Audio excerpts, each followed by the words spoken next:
The interactions that we have in our game define how reactive the environment is, define how simulated that space feels, how real and immersive it reacts, and is a big part of driving emergent gameplay of, I see a thing, I understand it, I expect it to behave a certain way, and then it does.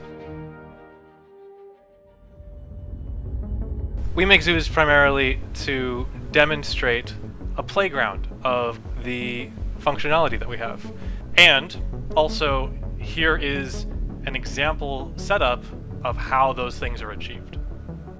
A designer is able to go in and see that if they've had any issue with their own implementation prior to bothering an engineer, they can take a look at the gold standard of here's a thing with nothing else working. See if that gives you some hints first before we start interrupting an engineer. If you go in and you find it broken, that's a good moment to call an engineer.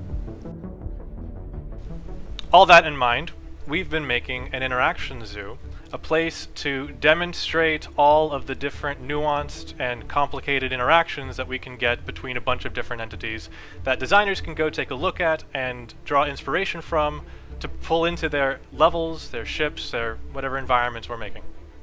The reason I like zoos, philosophically, I believe as a game designer, the two core parts of gameplay are collision and doors.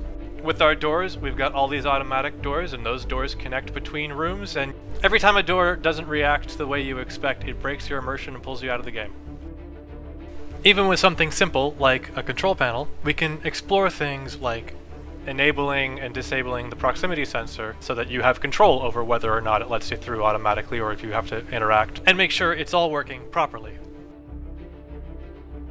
Beyond the control panels, there's the doors themselves, which give us many opportunities for complex and nuanced behaviors. So we've explored things where if you cut the power to a door, it'll stop its behavior. The lights will go out on the control panel and you won't be able to interact with it in that way anymore. But then maybe we make this wedge kit that you physically place on the door, which pries it open, and which allows you then to sneak through.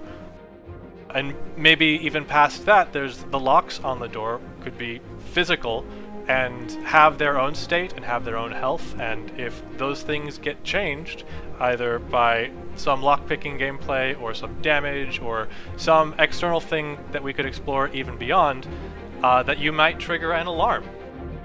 When alarm triggers, we want to have that event actually get passed through the environment.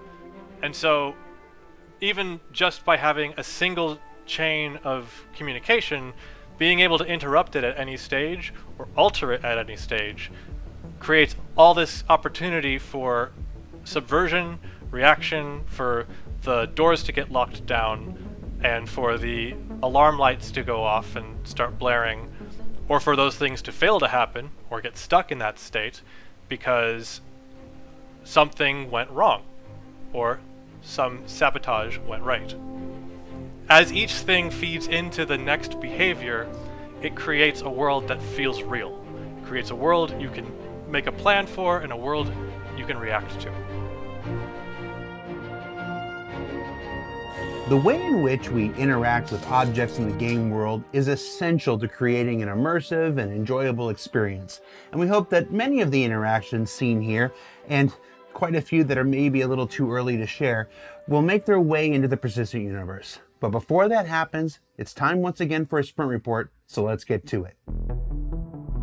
Now, there will be plenty of ship news coming out of IAE in the coming weeks, but let's go ahead and take a quick look at work from the graphics team on adding iridescence to the hard surface shader, seen here on the Talon Light Fighter from Asperia.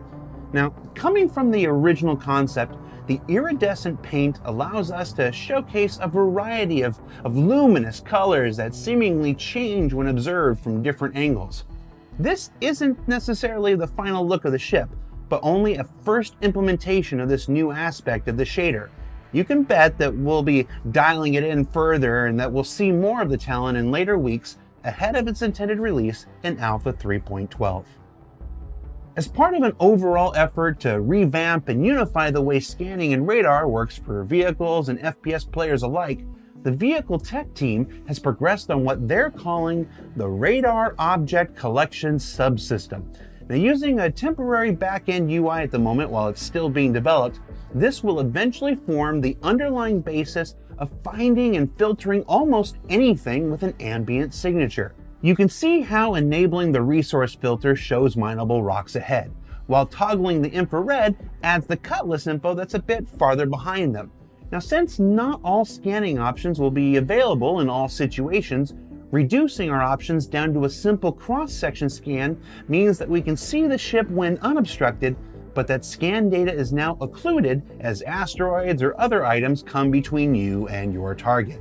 Now, as this develops, it will apply to both ships as well as players or NPCs hiding behind large objects, walls, or even doors.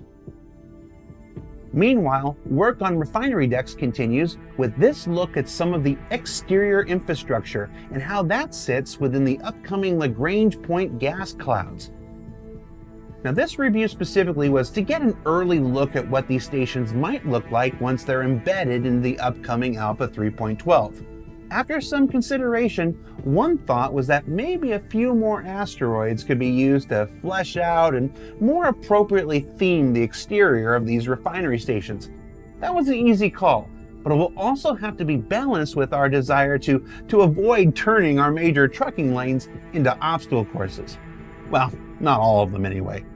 And while the look of these are coming along nicely, we'll talk more about how actual refining gameplay itself will work next week. Finally, let's check in once again with the ongoing work of our colonial-style homesteads. Last time, we saw the 2D concepts turned into 3D concepts, and that was a big step in helping us visualize and evaluate the direction we wanted to take them.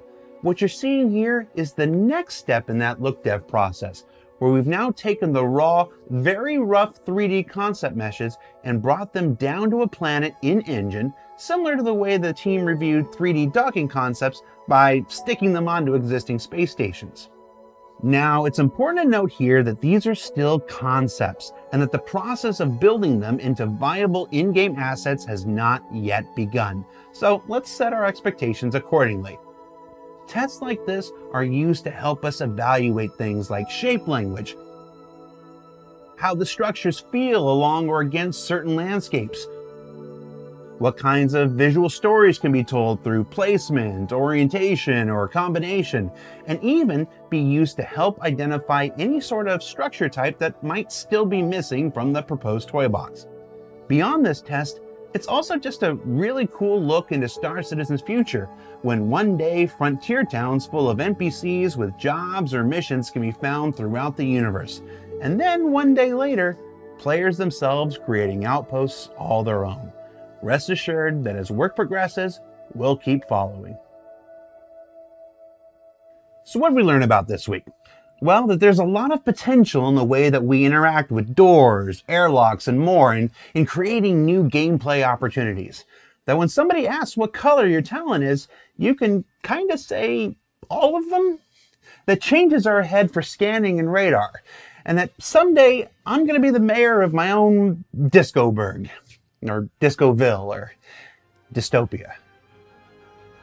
For Inside Star Citizen, I'm Jared Huckabee. We'll see you next week.